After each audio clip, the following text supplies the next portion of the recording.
Hi guys, and welcome back to Talks with T. This is season 2 and I'm very excited for our guests in this season.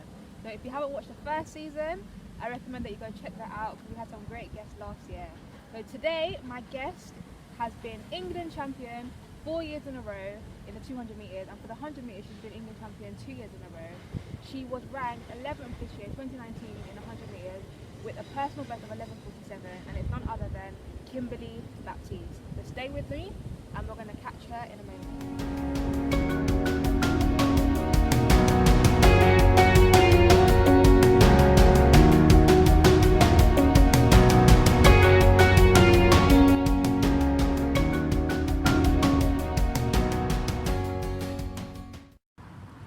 Hi guys, so I'm here with the lovely Kimbely Baptiste.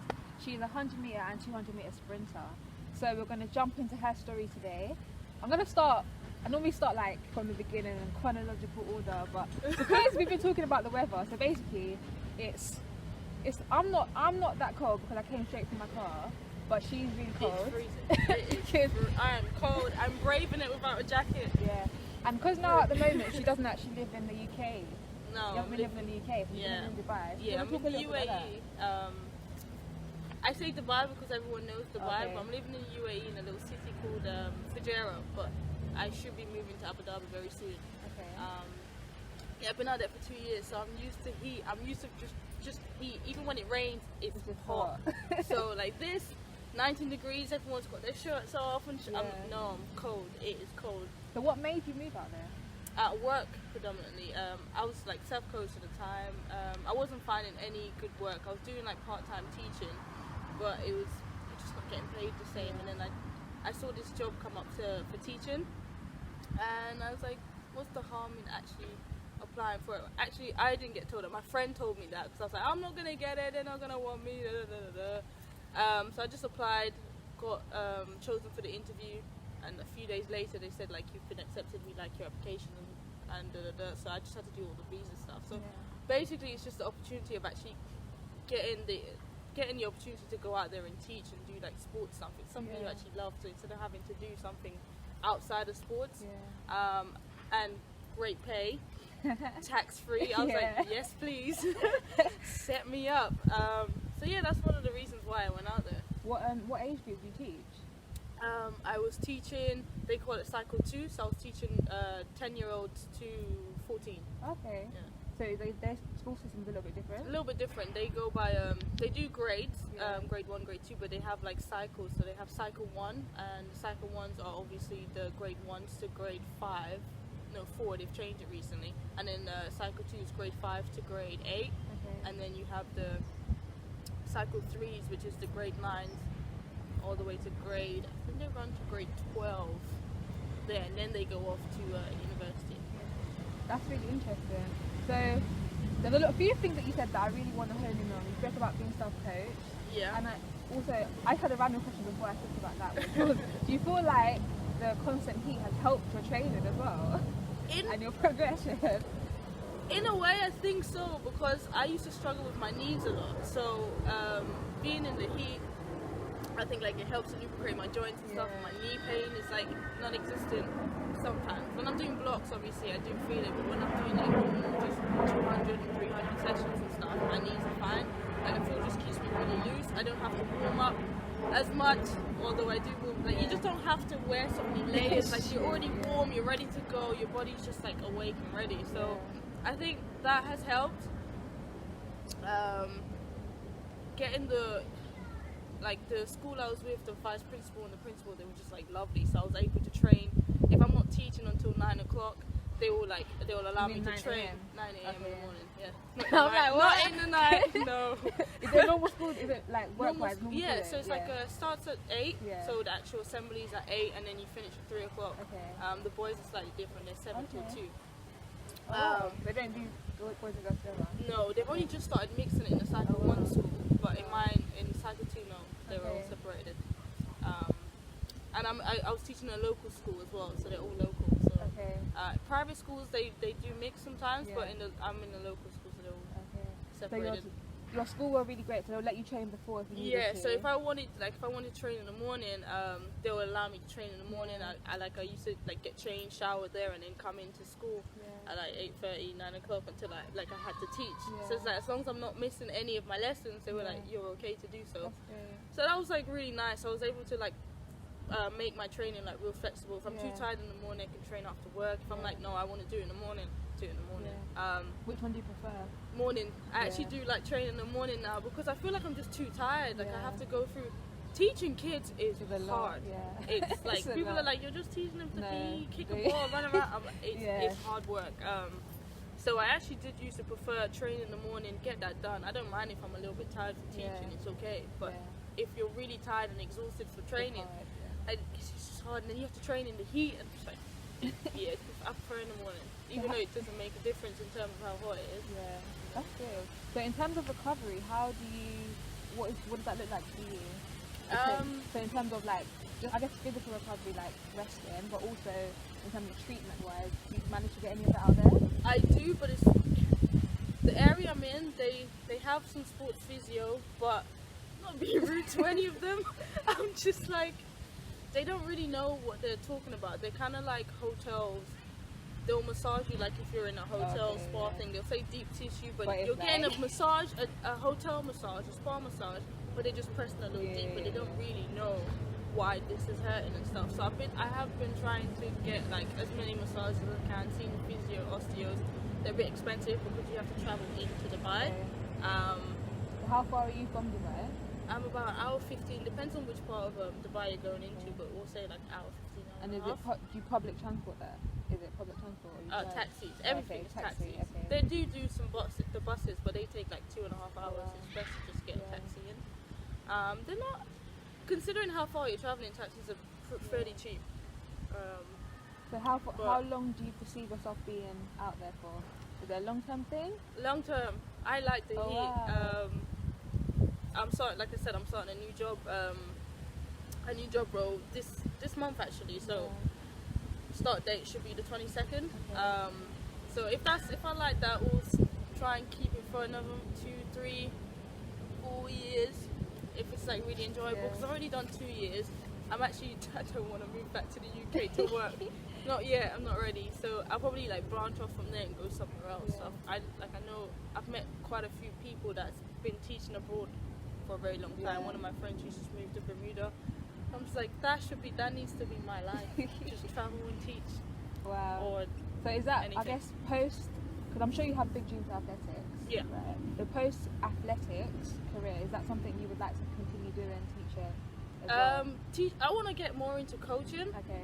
I've been trying to do that, but if I can stay in sports, do coaching or coordinating, that's what I'm getting into. So just being in sports, setting up, like getting people participating, improving, and Interesting. So the move has definitely been beneficial for you, I would say. It's been good, I mean, it's been good. The last few years, I mean, whenever you PB, you can only take that, okay, things are going well for me, I'm progressing in the right direction. So let's talk about your journey as an athlete. Just give us a little summary of like your just the, the age group ranks, because I feel like for me, so obviously this is the first time we've actually spoken. I've heard your name like throughout the years, but it's the first time that we've like been on a team or anything like that together. But throughout the age group ranks, because I feel like probably from when you went to uni, that's when things started like progressing more for you. So what was your age group years like for you? Was it just fun, like just a bit sometimes? Or? It was, when I first started athletics, it was like just on a whim. Like I raced my stepdad. No, we were in the park, just a regular park, and then my stepdad was like, let's race, and I was like, okay, fine. And I beat him by far, considering I was only 12 at the time.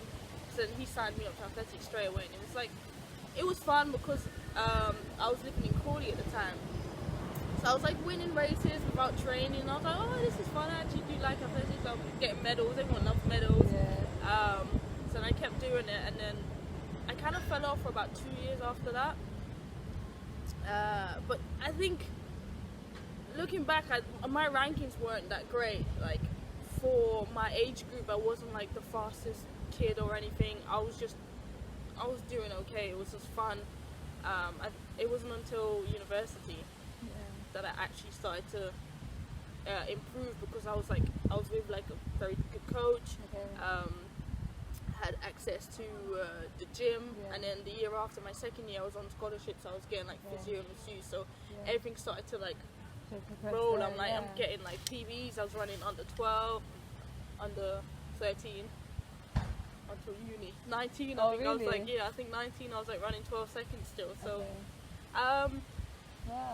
that's at that moment, because some people think that if you're not running sub 12 by that time, then for me at that time it was just fun.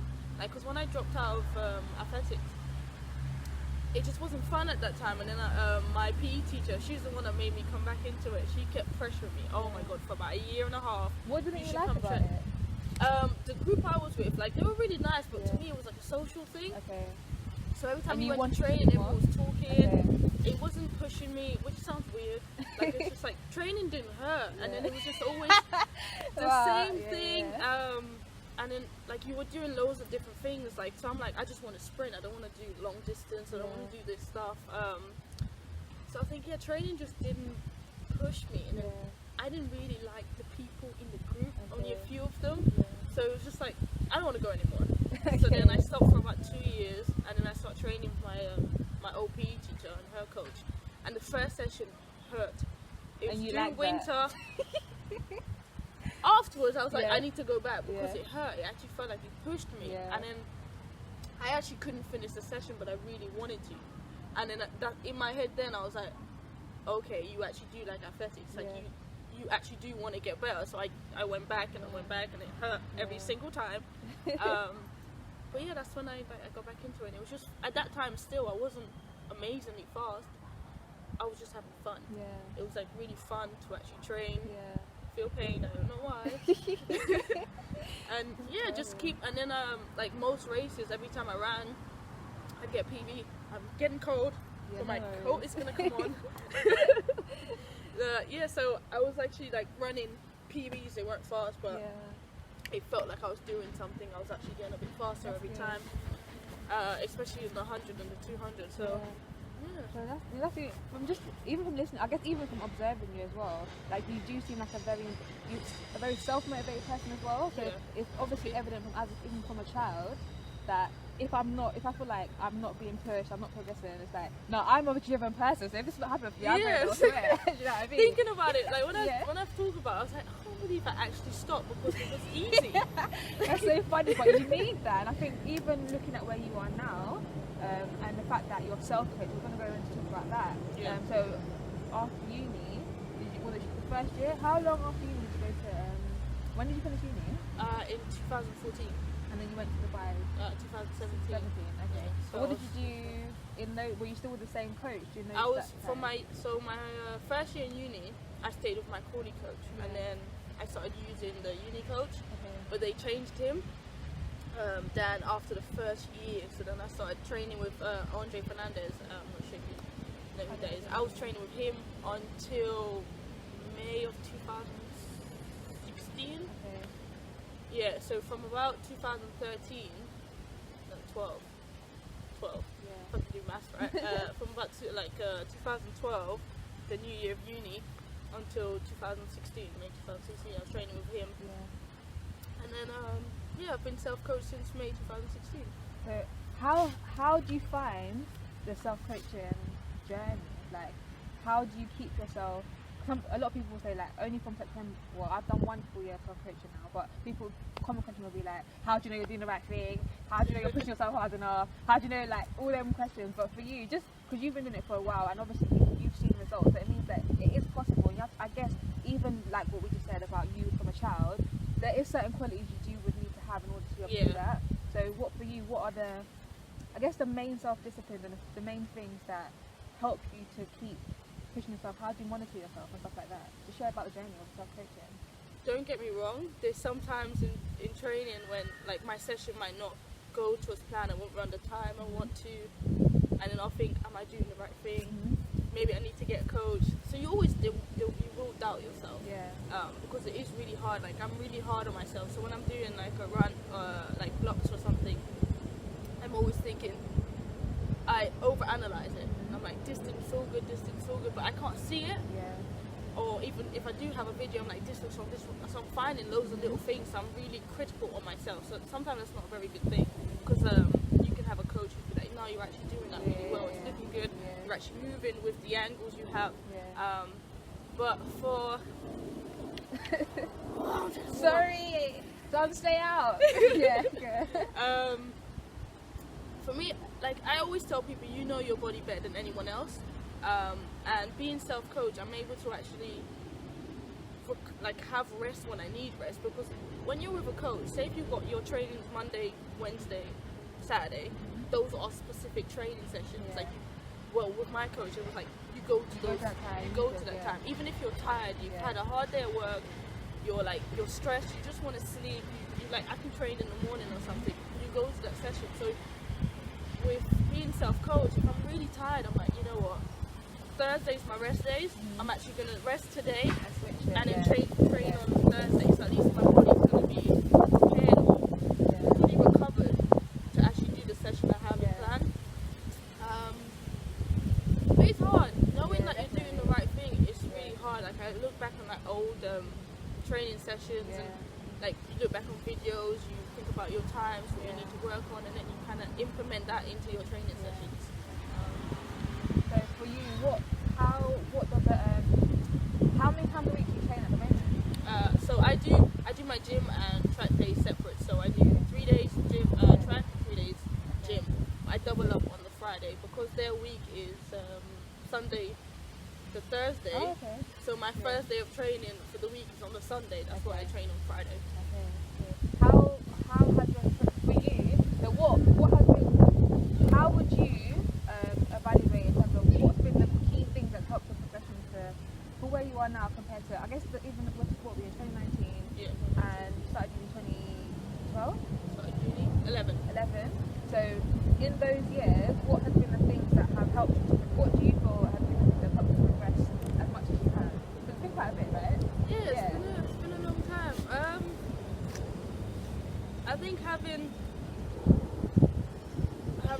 like access to like physio, massage, like knowing how important it is.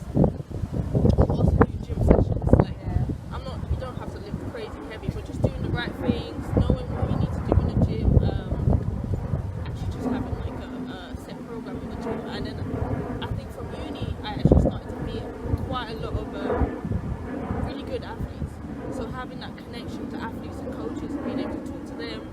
Like I've got one of my friends, Corinne, like she helps me out a lot. So like I'll send her videos, she'll like look at stuff, and then we'll like sit down and talk about it together and stuff, and like what we need to work on. So I think in a sense it's just having that like team, a good little team around you. My team's very small. I think gym, having the knowledge as well, because starting uni, you actually start thinking about why you're doing certain things. And like I remember when we went to Altus as well. You went to Altus? Yeah, I went to Altus for my work. I was working in the you was working? Okay, cool. Yeah, so I went there with 5 athletes. How long were you there for? 2 weeks. Okay. So it was really nice to get out there, and then they are very much they love teaching their athletes. So that's like something I really value. I like that a lot. So like you ask a question, they're very open to answer it. They won't think, you know, like some coaches, you ask them a question, they think you're questioning them because you think they're wrong.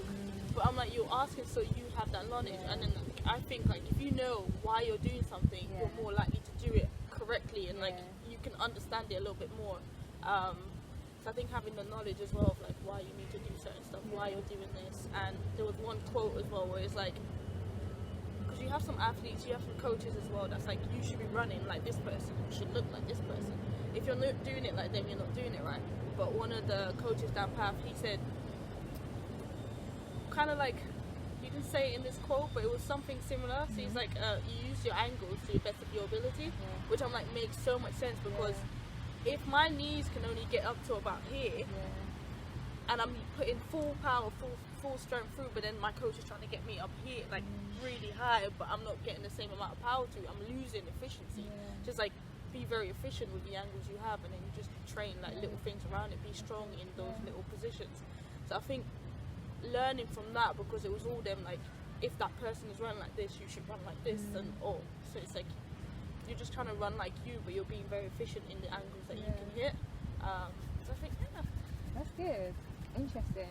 So It's a little bit too thinking cold. about Cold, I'm hot. if the wind kind of stops, it kind of not as bad. Yeah, so Thinking about your 2019, how would you evaluate your 2019? And then I was going to ask you, what would be your goals looking forward for next year? Like, for example, next year's Olympic year. What are your focuses or goals for next season? Well, my 2019, I wasn't impressed with performance and time-wise. Yeah. I've told people I'm going to throw my season away. It's just like, because I came back, my first race was the Lee Valley Open, ran 11.47, ran a PB straight over the bar, and I was just like, I was buzzing. I was like, yes, this season's going to be great. And then I think at the EA Champs, I ran England Athletics, sorry.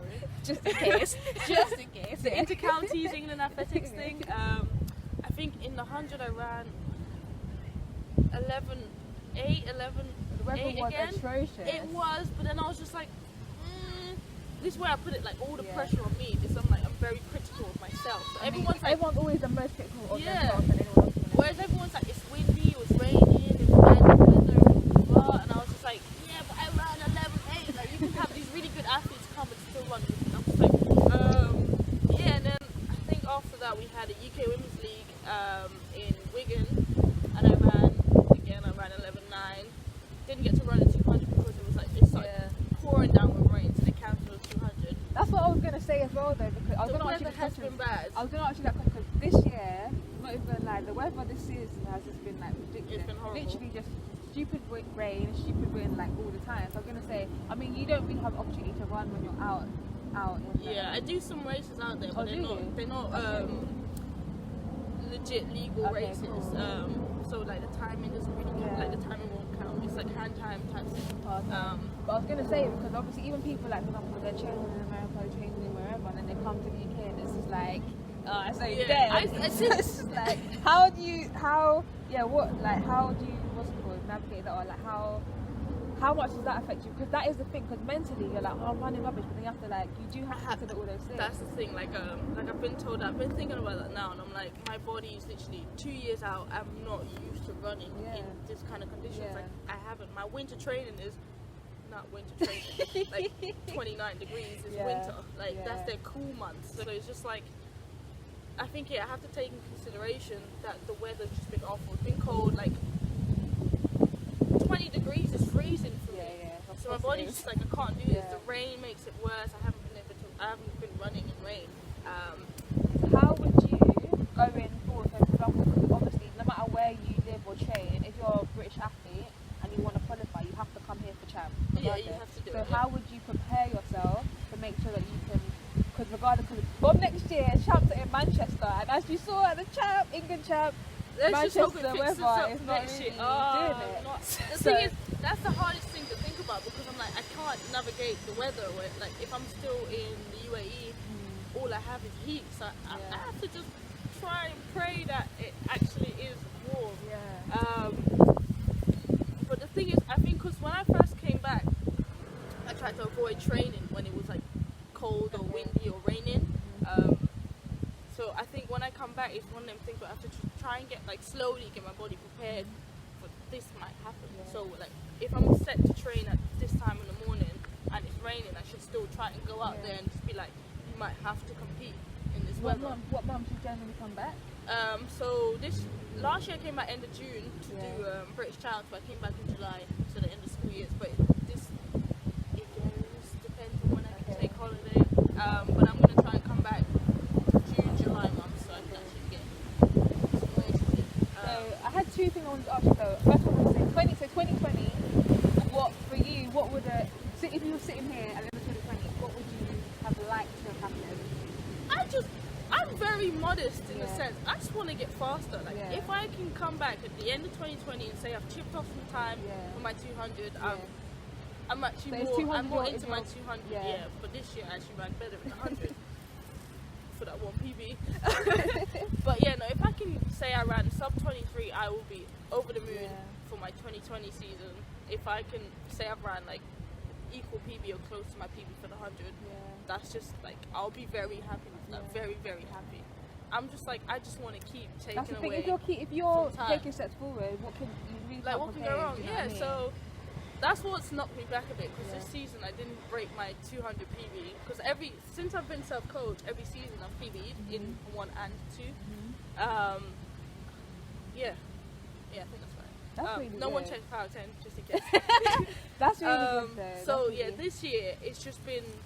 That's why I think it's been Yeah. a little bit tough because even with breaking the 100 PB, I haven't been anywhere close to it after that race. So So it's a little bit. So I guess a little bit.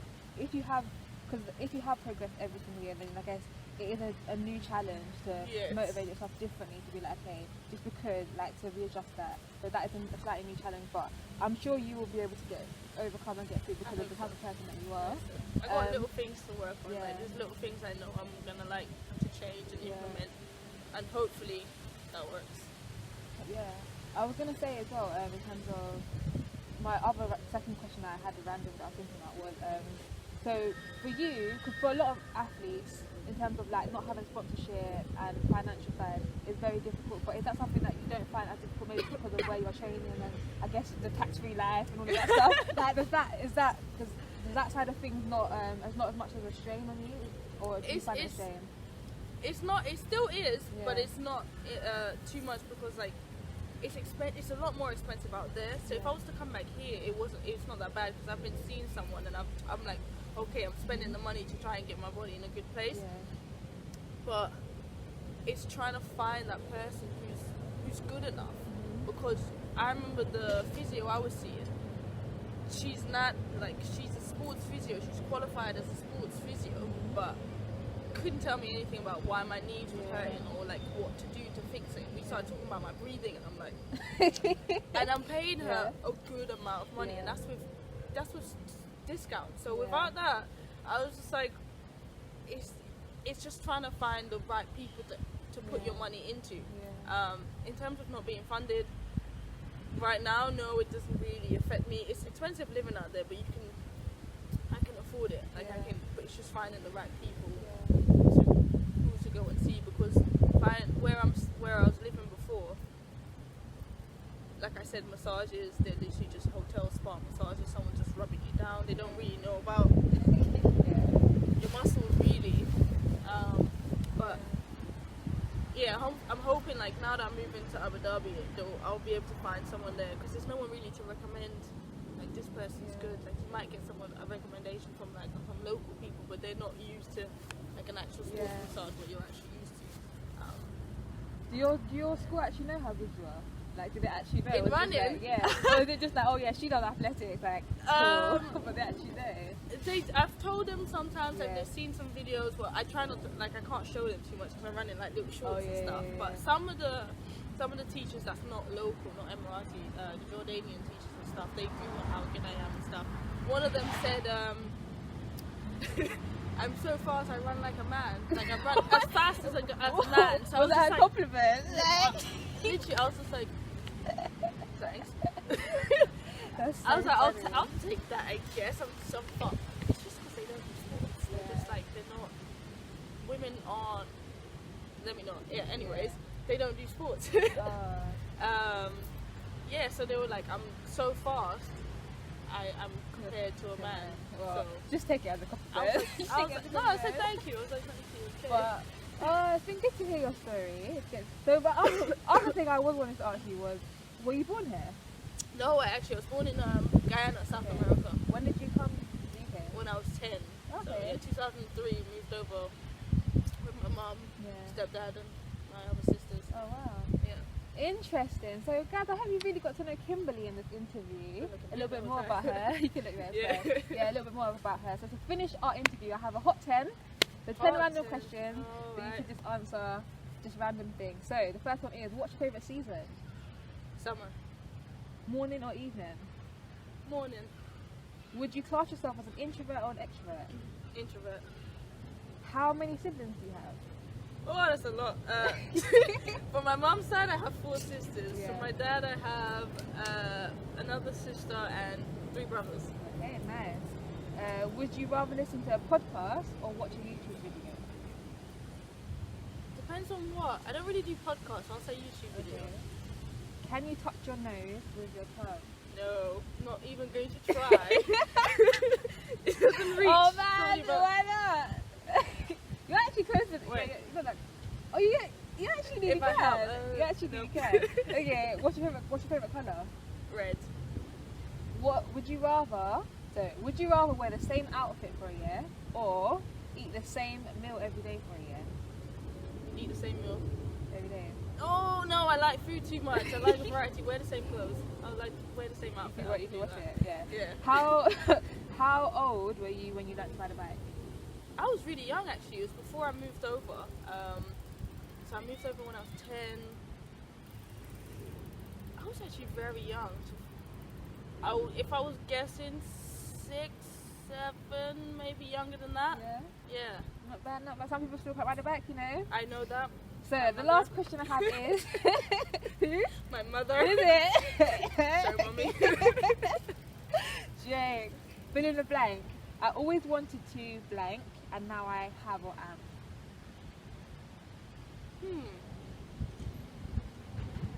I've always wanted to travel, and now I'm able to travel. Oh, Yeah, I've always wanted to travel the world. So yeah, like living out in the UAE gives me an opportunity to like just go here and there. Like within the space of a year, I've seen so many places. So yeah. That's great. That's really great. So I feel like for me, out of this interview, it's just encouragement for people that just take little baby steps. Baby steps. Just take baby Yeah, steps. you don't have to be fast from like Yeah. since you're young. Because there is some athletes who's been like Yeah. not specifically athletics, but they've been really good in their younger years, and then now they've come up, they have been able to fulfill their potential. And you have some athletes who's not that great, and then they've just been driving and working hard and grinding, and they've just been up and up, just keep going. So for the Not putting the time young athlete or the young anything, but obviously because you're an athlete, for the young athletes who maybe they're not at the moment maybe they're not the number one in the UK or whatever, but what would you say to that person who maybe has big dreams, but they think, oh, at the moment I'm not really at the top, I don't really, maybe they don't even win medals, you actually managed to win medals, or maybe they don't win medals, but a little bit, only a little bit. I would say don't give up. Like if you really enjoy it, just keep having fun in the sports, keep learning, keep driving, keep developing yourself, and in time if you keep taking away some time, so if we're talking specific athletics, if you keep taking away time or distance on your jumps, like you keep improving, just don't stop, enjoy it. Like I enjoyed athletics. that's so good. That's one of the main things. People always say, if you're not enjoying it, why are you doing it? Exactly. If you're not enjoying it, why are you doing it? You're just gonna burn yourself out. Yeah. But yeah, just have fun with it and keep pushing, keep driving. Thank you so much, Kimbely. Thanks for having me. Where can people find you? Online? Oh, What? so like on Instagram. Edit that out, please. Edit that out. No, I'm on Twitter. As I am Kimbely, and then I'm on Instagram as if you just type Kimbely Baptiste, you'll find me. You don't even know where it is. No, I think Kimmy it's Possible. Kimmy Possible. Kimmy Yeah. Possible is my Instagram name. It's never gonna change. I like it. I'm on Facebook, but not too much. But Twitter and Instagram, find me. You heard it there, guys. Thank you so much, guys, for watching this interview. I hope you enjoyed it. I hope you've been inspired. And as always, let the past motivate you, but use the present to create history. We'll see you next time. Don't forget to like, comment, and subscribe, and we'll see you next time. Bye, guys.